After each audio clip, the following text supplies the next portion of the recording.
के शिव चर्चा में 4 बिंदुओं पर हम विचार विमर्श करना चाहते हैं।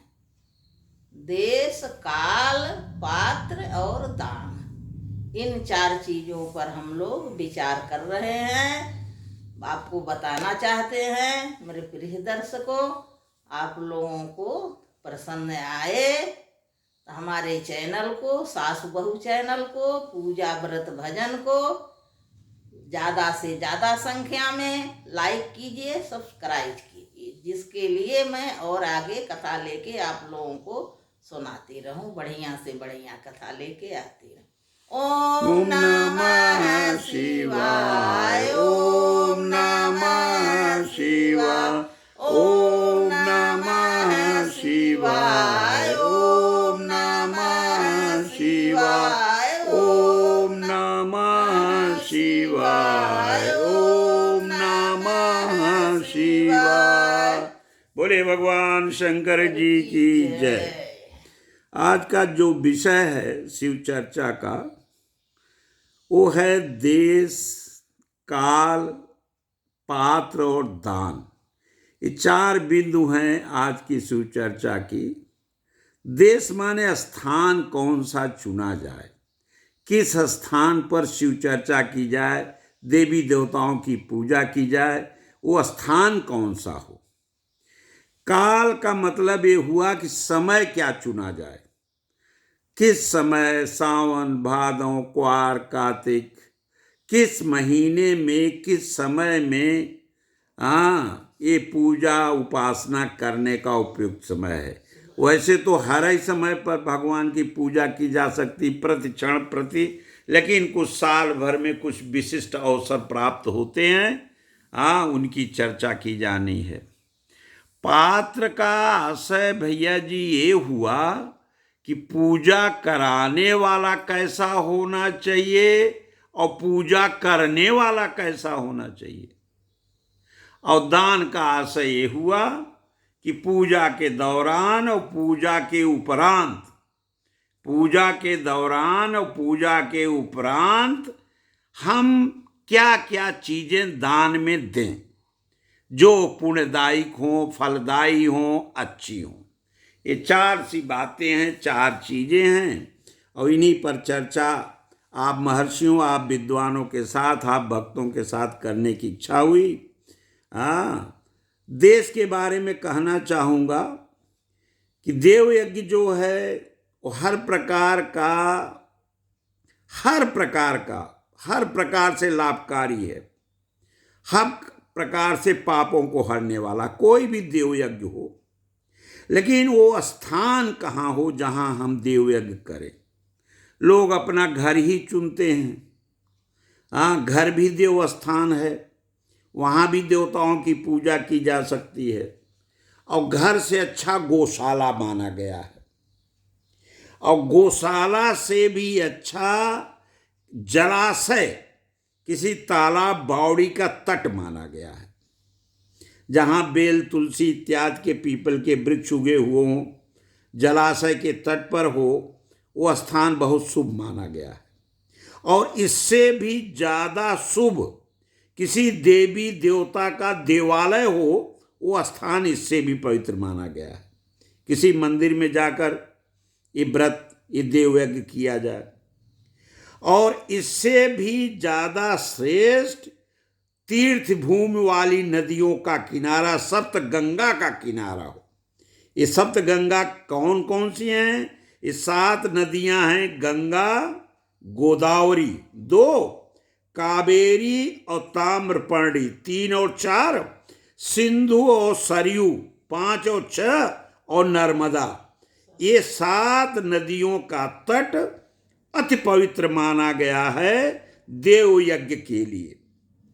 और इससे भी बढ़कर, सप्त गंगा से भी बढ़कर समुद्र का तट सबसे सरयोग माना गया है। वहाँ पर देव यज्ञ, पूजन, भजन बहुत ही लाभकारी होता है, बड़ा पुण्यदायी होता है। और तो मैं क्या बताऊं, जहां आपका भैया भक्तगण मन लग जाए, जहां भगवान की उपासना में आपका दिल आपका मन लग जाए, वही स्थान सबसे उपयुक्त है। हाँ, वही स्थान सबसे अच्छा है, यो भी मान लीजिए।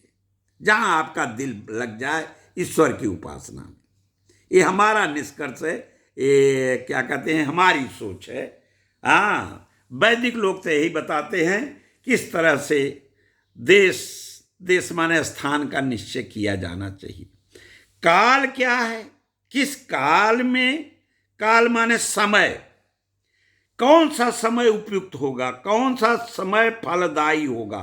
वर्ष में अनेक ऐसे समय आते हैं जब देवी देवताओं की उपासना की जा सकती है, लेकिन वैदिक रीत से सूर्य का जो संक्रांति का दिन है, उसमें सत्कर्म, उसमें देव यज्ञ, उसमें उपासना का बहुत बड़ा विधान है।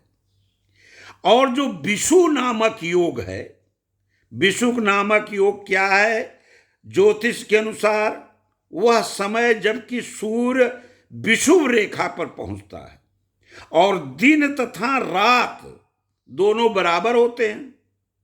वर्ष में 2 बार आता है ये, एक तो सौर चैत्र मास की 9वीं तिथि, या यूं कह ले अंग्रेजी की 21 मार्च को, और दूसरा सौर आश्विनी की 9वीं तिथि को, या अंग्रेजी की 22 सितंबर को। ये दिन प्राय पड़ता है। ये दिन भी बहुत उपयुक्त है देव यज्ञ के लिए, पूजा के लिए, किसी अनुष्ठान के लिए, ऐसा माना गया है। और इसके बाद दक्षिणायन आरंभ होने पर, यानी कि कर्क की संक्रांति में किए हुए पूर्णकार बहुत महत्वपूर्ण होते हैं। और इसके बाद लोग कहते हैं, वेद कहते हैं, पुराण कहते हैं कि चंद्र ग्रहण का दिन भी पूर्ण का महत्व रखता है, अत्यंत पूर्णदायी होता है, फलदायी होता है। और उससे भी ज्यादा फलदायी सूर्य ग्रहण का दिन होता है। अगर उस दिन कोई देव यज्ञ किया जाए सूर्य ग्रहण के दिन, तो बहुत फलदायी होता है। और अंत में उस काल का समय हम आपको बताएं, जैसे मैंने कहा उधर देश के लिए जहां आपका मन लग जाए, हाँ, वही स्थान सबसे उपयुक्त है। उसी तरह से मेरा अभिमत है, जब महापुरुषों की, साधु संतों की जहां भी संयोग बैठ जाए, जहां भी मिलन हो जाए, वही काल, वही समय बहुत ही उपयुक्त है देव यज्ञ के लिए, देव चर्चा के लिए, पूजा भजन मनन चिंतन के लिए। इसके बाद पात्र, कौन यज्ञ करा सकता है और कौन यज्ञ कर सकता है, कौन देव यज्ञ कराना के अधिकारी है और कौन देव यज्ञ करने का अधिकारी है। तो इसमें मेरा अभिमत यह है कि वे लोग ही पूजा के पात्र हैं जिनका मन, तन और धन भी शुद्ध हो। अब आप क्या कहोगे कि धन कैसे शुद्ध हो? धन माने पाप से कमाया हुआ धन न हो, वो धन शुद्ध ही माना चाहिए। तो जिसका मन शुद्ध हो, माने जो सात्विक प्रवृत्ति का हो, दूसरों का हित चिंतन चाहता हो, तो मन पवित्र समझ जाए। शरीर शुद्ध किया जा सकता है, नहा धोकर, अच्छे वस्त्र पहनकर, व्रत रखकर शरीर की शुद्धि मानी गई है। और धन की शुद्धि क्या कहें कि अपने कर्म के अनुसार कर्म करके जो धनोपार्जन हो। जैसे क्षत्रिय है तो सौर से कमाया हुआ धन, वैश्य है तो व्यापार से कमाया हुआ धन, शूद्र है तो सेवावृत्ति से कमाया हुआ धन शुद्ध धन है, उत्तम द्रव्य कहलाता है। तो इनसे उपासना की जानी चाहिए। अब आप आ गई बात दान की, तो दान 12 चीजों का आप दे सकते हैं। ये 12 चीजें हैं। क्रमशः गौ का दान दे सकते हैं, भूमि का दान दे सकते हैं, तिल का, चौथा सुवर्ण का, घी का दान कर सकते हैं, वस्त्र का दान कर सकते हैं, धान्य का दान कर सकते हैं, गुड़, चांदी, नमक, कोहड़ा, और सबसे बड़ा दान तो कन्यादान है। ये 12 दान किए जा सकते हैं किसी भी देव यज्ञ के दौरान। और भूमि दान ये लोक में परलोक में आश्रय प्रदान करने वाली होती है। तिल का दान बलवर्धक तथा मृत्यु का निवारण करने वाली होती है। सुवर्ण का दान जठराग्नि को बढ़ावा देने वाली और वीरदायक होती है। घी का दान पुष्टिकारक होता है। अगर आप किसी को वस्त्र का दान कर रहे हैं तो आपकी आयु वृद्धि होती है, ऐसा मानना जानना चाहिए। धान्य का दान धन धान्य की समृद्धि देने वाला होता है। अगर आप गुड़ देते हैं किसी को दान स्वरूप तो आपको मधुर भोजन निश्चित ही प्राप्त होगा। अगर आप किसी को चांदी का दान देते हैं तो वीरवर्धक होता है। अगर नमक लवण का दान देते हैं तो चटपटा भोजन आपको जरूर मिलता रहेगा। विशेषकर महिलाएं इस पर ध्यान दें, जो महिला श्रोता हैं, नमक का दान भी करें वो। इस प्रकार हर प्रकार का जो दान है समृद्धि की, सिद्धि की, बुद्धि की वृद्धि करने वाला होता है। दान अवश्य करें। और इह लोक में और यहाँ से जाने के बाद परलोक में भी जैसा मानता है, ये दान ही कुछ काम आ जाता है। इह लोक में भी और परलोक में भी ऐसा वैदिक लोग मानते हैं।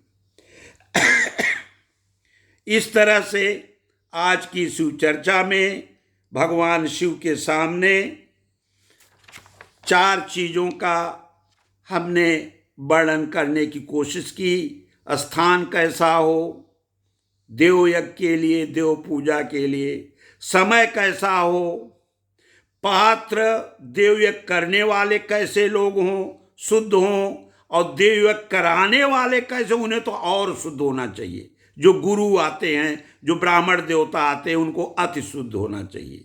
और दान हम लोग क्या क्या करें उसका भी हम लोगों ने संक्षिप्त में विचार विमर्श किया। बोले शंकर भगवान की जय।